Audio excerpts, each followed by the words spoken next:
ከሀገሮች ጨዋታ እነዚህ ተጫዋቾች ቀሩ ሲባል ሁሉም ያልተጎዱ መስሎን ነበረ። ግን ዛሬ እንደወጣው ከሆነ ኤብሬቼ ኢዜ ከአንድ ወር እስከ 1 ወር ከ15 ቀን በጉዳት ላሽ ይላል ይባላል። በቃ ዘንድሮ ምን አይነት ውስጥ ጠምጢማም የሆነ ዓመት እንደሆነ እኔ ልነግራችሁ አልችልም። ከኛ የበለጠ በጉዳት የተሰቃየው ብቸኛ ክለብ ሚኮስፐርስ ነው። ገባችሁ አይደል? ያው እኛም ከጉዳት ጋር ግን ስቲል አንደኛ ነው ያለነው። ያው ሌላ ቡድን ጉዳት ሚኮስፐርስ ያጋጠመው ጉዳት ቢያጋጥምሽ አዳሜ ተወርጂ ነበር ነው የምልሽ። ደግሞ የሚያቃጥለው ነገር አሪፍ ሲጫወቱ ይጎዳሉ፣ ከዛ ከጉዳት ሲመለሱ እንደ ድሮ አይደሉ። የዘንድሮ ደግሞ ማለት እንዴት አባቱ እንደሚያቃጥል ነግራችሁ አልችልም። የሲቲ ጨዋታ ላይ ራሱ ማለት 10 ቁጥር ከዴክለን ራይስ ተቀብሎ እንደ ኤዜ ኳስ የሚገፋ ወይ ተቀብሎ እንደ ኦዲጋርድ ኳስ የሚያቀብል ሰው አልነበረን። ሃቨርስ ቀጥታ ሁለተኛ አጥቂ ይሆንልሃል ከዮከሬዝ ጋር ኳሱን ራሱ ስታሻማው የአየር ኳስ ብታሸንፍ ራሱ ሰከንድ ቦሉን አታሸንፍም። ምክንያቱም ተከላካዮቻችንና አጥቂዎቻችን መሃል ላይ በጣም ትልቅ ስፔስ ስላለ ማለት። ስለ ፔፕ ታክቲክ በደንብ እናወራበታለን። ፔፕ በደንብ አድርጎ በታክቲክ አሽቶናል ሰከንድ አፍ ነው የምላችሁ። ምክንያቱም ይሄ ጉድለትም እንዳለ ስላየ ማለት። ሌላኛው ነገር ደግሞ በአርኒ ስሎት ታክቲክ መግረፉ ነው። ፔፕ በጣም አድንቄሻለሁ፣ እሑድ በሰራሹ ስራ ማለት አድንቄሻለሁ። ፕሪሚየር ሊጉ ላይ ምን እንደምታደርግ እናያለን። እስቲ አሁን የፕሪሚየር ሊግ ቡድኖች እርግጠኛ ነኝ ከአርኒ ስሎት ሲያዩት ቦታ ላልሰጡት ታክቲክ ከፔፕ ሲያዩት ግን ተግባራዊ ማድረግ ይጀምራሉ። ከቦርንማውዝ ይጀምራል። ትልቅ ፈተና አለብን ማለት ነው። ቦርንማውዝን ማሸነፍ አለብን። ዊዝ ኦር ዊዛውት ኤዜ። እባክሽን ኦዲጋርድ ተመለሽልኝ። አንቺ እኮ አንካሳ ሆነሽ ራሱ ሜዳ ውስጥ ያለብሽ ሰው መሆን ያለብሽ ሰው ነሽ። ገባሻል? አንበል ብቻ ራይስ ይሁን እንጂ ማለት ነው። አንቺ አንከል ያነከሽ ራሱ አርቴታ ሜዳ ውስጥ ተመለስልን በእናትህ አባቴ። እሺ ገናርስ ሰበር ዜና አለ። ደስ የማይል ሰበር ዜና ነው አሁን እየሰማን ያለ ነው። ሳሚ ሞክቤል ኦፊሻል እንዳደረገው ከሆነ ኤብሬቼ ኢዜ ከ4 እስከ 6 ሳምንት በጉዳት ወሳኝ የሚባሉ ጨዋታዎች ሊያመልጡት ይችላሉ ሲል እንግዲህ ዘግቧል። አንደኛው ተመለሰ ስንል ይውላችሁ አንደኛው ይጎዳል።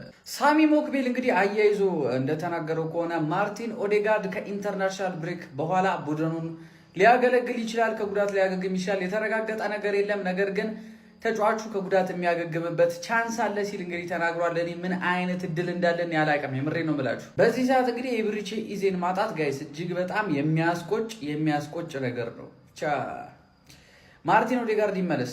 ያው እንግዲህ ሁላችሁም ሰምታችኋል። ኤብሬቼ ኢዜ ለ1 ወር ተጎድቷል ማለት ነው። እኔ እኮ በጣም የሚገርመኝ ነገር አርሰናል ማለት ነው በዚህ አመት ስፔሻሊ ደግሞ በዚህ አመት ልክ አንድ ተጫዋች ፎርሙላ ላይ ሲሆን ምናምን ነገር በቃ በሆነ ምክንያት ይጎዳል። በቃ አላቅም እንዴት እንደሚጎዱ ምናምን አሮን ነው ብቻ። እና አሁን ኤብሬቼ ኢዜ በጣም በሚያስፈልገን ታይም በቃ ይሄ ፒኩ ላይ የሆነ በመጣበት ታይም ነው እንደዚህ ነገር ዝናብ እየዘነበ ነው ከረበሻችሁ አም ሶሪ ሶ አሁን ኤብሬቼ ኢዜ ከተጎዳ እኔ አላቅም እግዚአብሔር ልጁ እንዴት መሰላችሁ በጣም የሚያስፈልገን ኢቭን አሁን ባለፈው የካራቦ ካፕ ፍጻሜ ላይ ማለት ነው ገና ኤብሬቼ ኢዜ እንደሌለ ስናቅ ማለት ነው በጣም ነው የደበረን አብዛኞቻችን። ለምን ልጁ የሆነ የሞመንት ተጫዋች ነው። እንደ ቡድን እንኳን ጥሩ ፐርፎርም እያደረግን በሌለበት ታይም ምናምን ይሄ የሆኑ ሞመንቶችን ጠብቆ በ90 ደቂቃ ውስጥ ማለት ነው የሆነ ነገር መፍጠር የሚችል ተጫዋች ነው። የእንደዚህ አይነት ተጫዋች ነው ያረዝና እና አሁን ኤብሬቼ ኢዜ በጣም ነው የደበረኝ እግዚአብሔርን። እንዴት እንደዚህ ይሆናል እናታችሁ ምን አላቅም። ኢዜ በዚህ ሰዓት በጣም ነበር የሚያስፈልገን ልጁ ይሆናል አይደል? በጣም ፖቴንሻል አለው። ከዛም ባለፈ ልክ አሪፍ ይሆነ ከቡድኑ ጋር በደንብ እየተናበበ በመጣበት ታይም እንደዚህ አይነት ነገር መፈጠሩ ኢዜ ለ1 ወር ለዛው የሆነ ባልሆነ ምክንያት ማለት ነው በጣም ነው የሚያናዱ። ዝናብ እየዘነበ ነው። በቃ ይመቻችሁ። እስኪ ምን ተሰማችሁ? እስኪ ሀሳብ አስተያየታችሁ ኮሜንት። የኤብሬቼ ኢዜን ጉዳት በተመለከተ ደስ የማይል ሰበር ዜና ሰምተናል። ሳሚ ሞክቤል ይዞልን በወጣው መረጃ መሰረት ኤብሬቼ ኢዜ በደረሰበት ጉዳት ምክንያት ከ4 እስከ 6 ሳምንት ከሜዳ እንደሚርቅ የሚያሳይ መረጃን ይዞልን ወጥቷል። ባለፈው ሚኬል አርቴታ ሲናገር እንደሰማነው ኤብሬቼ ኢዜ በዚህኛው ሳምንት ተጨማሪ ምርመራዎች እንደሚደረጉለት ተናግሮ ነበረ። አሁን ላይ ደግሞ ሳሚ ሞክቤል ይዞልን በወጣው መረጃ መሰረት ኤብሬቼ ኢዜ በደረሰበት ጉዳት ምክንያት ከ4 እስከ 6 ሳምንት ከሜዳ እንደሚርቅ የሚያሳይ መረጃን ይዞልን ወጥቷል። እዚህ መሀል ኤብሬቼ ኢዜ በጣም ወሳኝ የሚባሉ የክለባችን ጨዋታዎች እንደሚያመልጡት ነው የተገለጸው። ነገር ግን ሳሚ ሞክቤል ጨምሮ እንደዘገቡ ከሆነ ማርቲን ኦዴጋርድ ወደ ሜዳ ለመመለስ በጣም እንደተቃረበና ከሀገራት ጨዋታ በኋላም ወደ ሜዳ ሊመለስ እንደሚችል የሳሚ ሞክቤል መረጃ አሳይቷል። የኤብሬቼ ኢዜን ጉዳት በተመለከተ ደስ የማይል ዜና ነው የሰማነው። ምናልባትም አዳዲስ የሚወጡ መረጃዎች ካሉ ይዤላችሁ ጀማው መጥፎ ዜና ሰምተናል። እንግዲህ የኤብሪቼዜ ነገር በስፋት እየተዘገበ ይገኛል። ጀማው በተለይ ደግሞ ሳሚ ሞክቤል እንዳለው ከሆነ ለኤብሪቼዜ የተደረገለት የመጀመሪያ እንግዲህ ምርመራ ላይ እንዳሳየው ከሆነ ውጤቱ ከ4 እስከ 6 ሳምንት ከሜዳ ሊርቅ ይችላል የሚል ዘገባዎች እየወጡ ይገኛሉ። ጀማው ኤብሪቼዜ እንግዲህ ገና የመጀመሪያ ምርመራው ነው። እንግዲህ በቀጣይነትም ሌሎች ምርመራዎች ሊደረጉለት እንደሚችል ነው እንግዲህ የተገለጸ የሚገኘው ጀማው። ይህ ማለት እንግዲህ ኤዜን ቢያንስ ከ4 በላይ የሆኑ ጨዋታዎች እንግዲህ ሊያመልጡት እንደሚችሉ ነው እየተዘገበ የሚገኘው ጀማው። ከምንም በላይ ግን አንድ ጥሩ ነገር ሰምተናል። እሱም ካፒቴን ማርቲን ኦዲጋርድ እንግዲህ ወደ ሜዳ በአግባቡ እየተመለሰ ነው ጀማው። ቀጣይ የብሔራዊ ቡድን የወዳጅነት ጨዋታዎች አሉ፣ የዓለም ዋንጫም የሆነ ማጣሪያ ምናምን ጨዋታዎች አሉ። እነሱ በሚደረግበት ሰዓት በጣም ጥሩ የሪከቨሪ ታይም እንደሚኖረውና ወደ ሜዳ ሙሉ ለሙሉ እንደሚመለስ ነው ሳሚ ሞክቤል ራሱ የዘገበልን ጀማው። ይሄ እጅግ በጣም አስደሳች ዜና ነው። ኦፕኒንግ ሼር አድርጉ፣ ለጀማ ማዳረሳችሁ እንዳትረሱ። ይመቻችሁ ጀማው። በጣም የሚያስጠላና ደባሪ መረጃ ነው አሁን የተሰማው ሀቢቢ። ኤብሪቼዜ እንግዲህ ባጋጠመው የጡንቻ ኬዝ ነውና ከ4 እስከ 6 ሳምንት ከሜዳ እንደሚርቅ አሁን ቢቢሲ ላይ ያው ሳሚ ሞክቤል ነው የዘገበው፣ ያው የቢቢሲ ጋዜጠኛ ስለሆነ ማለትና ትናንትና እንግዲህ ጆን ክሮስ ላይክ ገና ቴስት እንትን አልተደረገም፣ ምርመራ አልተደረገለትም፣ ግን ማክሲመም 15 ቀን ምናምን ነበር ያለውና አሁን አይ ቲንክ ምርመራ የተደረገለት ይመስላል እና ለ1 ወር አካባቢ ከሜዳ ይርቃል። ይሄ ማለት ያው ከስፖርቲንግ ከሲቲ ምናምን ከቦርንማውዝ ምናምን የምናደርገው ጨዋታ ላይ አይኖርም ማለት ነው። በጣም በቃ ጥሩ እየሆነ ባለበት ታይም ላይ ነው ማለት ያጣ ነው፣ በጣም ወሳኝ ሰዓት ላይ ማለት ነው። ሀቢቢ ያው አሪፉ ነገር በጎን ደግሞ ካፒቴን ማርቲን ኦዴጋርድ ሙሉ ለሙሉ ከጉዳት ነፃ መሆኑ ነው። ብቻ እንደው እስኪ ዱአ አድርጉ አላህ ይሆነን ሀቢቢ። ኢዜ ተጎዳ የ6 ሳምንት አይነት ምናምን ጉዳት ሊሆን ነው የሚችለው። ከዛ በኋላም ሲመጣ በደንብ ፐርፎርም ሊያደርግልህ አይችልም ከኳስ ከራቀ ማለት። ኢዜ ተጎዳ። ለአርሰናል ወሳኝ ተጫዋች ነው በዚህ ሰዓት። ኢዜ መጎዳት ማለት ትልቅ ጉዳት ነው ለአርሰናል ለቲሙ ማለት። ሌላ ጊዜ የአርሰናል ደጋፊዎች በተጫዋች ጉዳት አትቀልዱ። ነገ በእኔ ብላችሁ አስቡ። ብዙ ሰው ስላየው በጣም ብዙ ሰው ስላየው ደግሞ ደስ ብሎሃል? አው ደስ ብሎኛል። አው እንዴ አርሰናል እንዲወርቅ የሚፈልግ ሰው ዋንጫ እንዳይበላ የሚፈልግ ሰው በጉዳቱ ደስ ይለዋል። ደስ ይሎኛል። አው ሌላ ጊዜ ግን በጉዳት አትቀልዱ። ከሰው ልጅ አፈጣጠር ምን ደስ እንደሚለኝ ታውቃላችሁ? ይረሳል ሰው አሁን በቃ ይረሳል። አሁን ትናንትና የተፈጠረው ነገር አልፏል። ገብቷችኋል? ዛሬ አዲስ ቀን ነው። መሽቶ ነጋ ምናምን ተረስቷል። ኢንተርናሽናል ብሬክ ሁሉም ሄደዋል። ሁሉም ረስተውታል። ገብቷችኋል? አርቴታ ግን ያረሰው ነገር አለ። ገብቷችኋል? አሳይመንቱን አይረሳም። ፕሪሚየር ሊግ እንዳለበት ያውቃል። ሳሊባ፣ ጋብሪኤል እና ኤብሪቼዜ ማለት ነው አልተላኩም ወደ ኢንግላንድ። ኤዜ ወደ ኢንግላንድ አልሄደም። ሳሊባም ፍራንስ አልሄደም። ጋብሪኤልንም አላከው። ገብቷችኋል አይደለም? ሁለቱም ጋብሪኤልም ሳሊባም በጉልበት ጉዳት ነው ምናምን። ኤዜ ኦልሬዲ እንደተጎዳ ታውቃላችሁ። ወደ ኢንግላንድ ስኳድ አልሄደም። የሄዱት እነ ሳካ ምናምን ናቸው። ያው ሳካ ደግሞ አሁን ባለው አቋም ቢጎዳ ነው የሚሻለው። ገብቷችኋል? አሁን ምንም እያደረገ ስላልሆነ ማለት ነው። ሳሊባና ጋብሪኤል ግን በጣም ያስፈልጉ ነበር። እንኳን ያላካችሁ። ገብቷችኋል? እዚሁ ቁጭ ብላችሁ ትሬኒንግ ታደርጋላችሁ እስኪመለሱ ተጫዋቾቹ። ከዛ በኋላ ፕሪሚየር ሊጉ ላይ ሎክ ገብቷችኋል?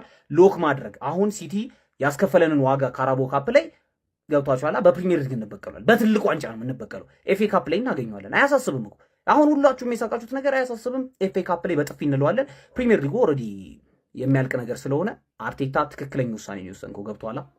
ሰበር ዜና ጋብሪኤል ማጋሌሽ በጉዳት ምክንያት ከብራዚል ብሔራዊ ቡድን ውጪ መሆኑ ተገልጿል ማለት ነው። ይሄ ነገር ግን የትኛውንም የአርሰናል ደጋፊ ማስደንገጥ የለበትም። ለምን የሚለውን እኔ እነግርሃለሁ።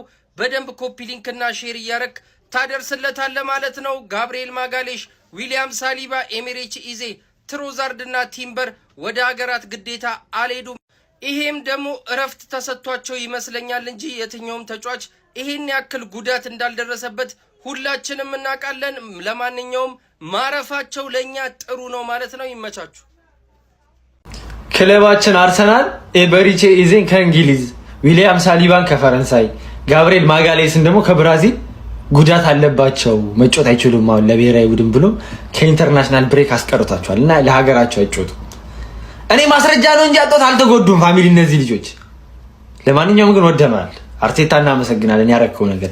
ስለ ትላንቱ ጨዋታ ስመለስ ማለት ነው የሲቲ ደጋፊዎች በጣም ትንሽዬ ከመሆናቸው የተነሳ ማለት ነው የዩናይትድ ደጋፊዎች ነው የጨፈሩላቸው እና የዩናይትድ ደጋፊዎች ድምጽ ነው የተሰማው ከሲቲ በላይ ማለት ነው። እና ግን አሁን እኔ ምን አሰብኩኝ ሲቲዎች በጣም አናሳ እንደ አናሳ ብሄር ትሪት ልናረጋቸው ይገባል እና ድጋፋችንን እኛ ራሱ ልንሰጣቸው ከኛም ቢሆን የበሉን ዋንጫ ድጋፍ ልናሳያቸው ይገባል።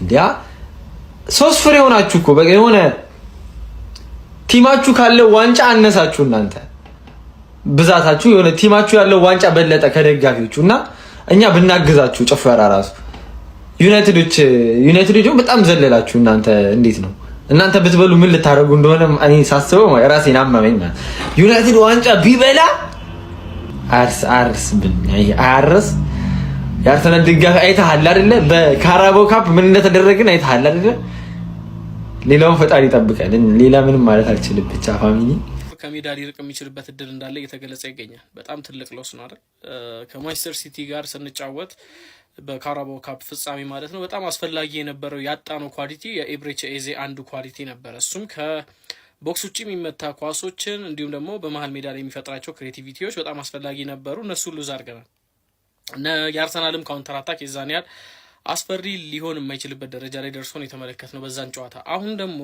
ኤብሬቺ ኤዜ ለብዙ ጨዋታዎች ኢቭን ደግመን ሲቲን በፕሪሚየር ሊግ በምናገኘው ጨዋታም ላይ ላይሰለፍ የሚችልበት እድል አለና ይህንን ስንመለከት ትንሽ አስፈሪ ነው ነገር ግን ማርቲን ኦዴጋርድ ከኢንተርናሽናል ብሬክ በኋላ ወደ ጨዋታ እንደሚመለስና በሙሉ አቋሙም እንደሚመለስ ነው እየተገለጸ የሚገኘው ብዙ ተጫዋቾቻችን በጉዳት ምክንያት ወደ ብሔራዊ ቡድን ያልሄዱ ተጫዋቾች አሉ እንዴት እንደሆነ አላቅም በጣም በአስፈላጊው ሰዓት ጉዳቶች በዝተዋል ፈጣሪ ግን ያው በሰላም ነገሮችን አስተካክሎልን የናፈቅነውን የጓጓንለትን የእንግሊዝ ፕሪሚየር ሊጉን ዋንጫ ከፍ አድርገን ምን ስም ያድርገን ላለው ኮሜንት ላይ ሀሳባችሁን አጋሩኝ ቸሪታ ነበር ፎሎ ላይክ ሼር እንዳይረሳ መልካም ጊዜ